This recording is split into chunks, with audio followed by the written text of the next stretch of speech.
Hello everyone. Hope everyone had a great week. In this week's Torah portion of Parshat Emor, the Parsha begins with teaching us the laws of the Kohen, of the priest, and specifically the laws of Tumah, of spiritual impurity.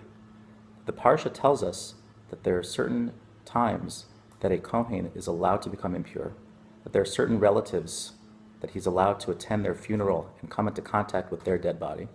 But otherwise, a Kohen, because of his high exalted level, he's not able to become spiritually impure. He's not able to become tameh. And the Parsha begins by saying that Hashem said to Moshe, Emor el Kohanim, tell the Kohanim, ve'amarta alehem, that they should speak unto them. And there's an interesting note that there's a double wording of the word Emor, that it says, tell the Kohanim, speak to the Kohanim, that they should tell others. And the question is, why is the double expression? Why is there a need for the two words of Emor and of Amarta? Why does it have to say, tell them twice? So Rashi quotes the Talmud and says, the reason why the Torah says this double expression of Emor ve'amarta is lahazir gedolim ala katanim, that the elders, that the adults, should teach this to the children, that it is a responsibility of the elders of the Kohanim to teach their children the importance of not to become tameh, not to become spiritually impure, and God forbid that they shouldn't cause their children to become spiritually impure. And therefore the Torah tells us the double expression so that the adults are responsible for the children. I once heard the question raised by Rabbi Zev Leff in Israel in a class that I was attending.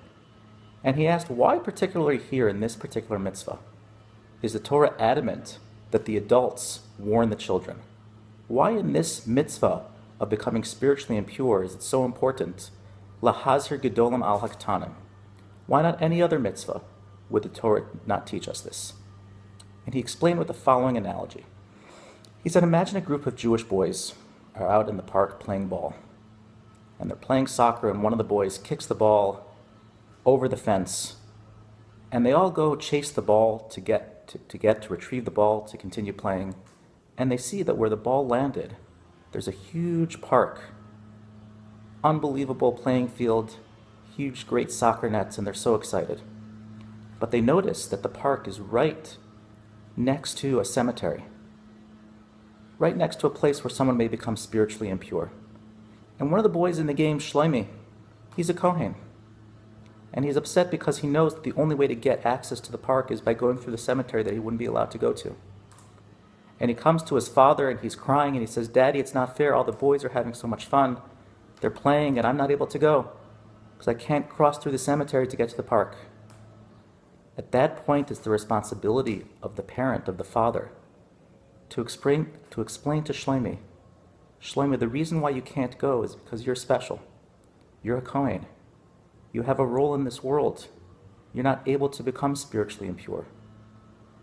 And that you shouldn't feel bad because you're not able to play ball with the other kids, because you're special. You have a special mission.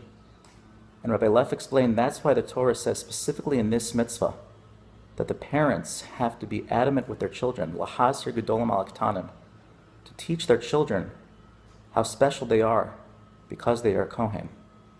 And he explained the same holds true with all parents, whether they're a Kohen or not, that it's our role and our responsibility to show and express to our children and to ourselves how special we are, how precious we are, how important we are of this precious mission that we have to elevate ourselves, to elevate our lives, to elevate the world all around us, to continue in the service of Hashem.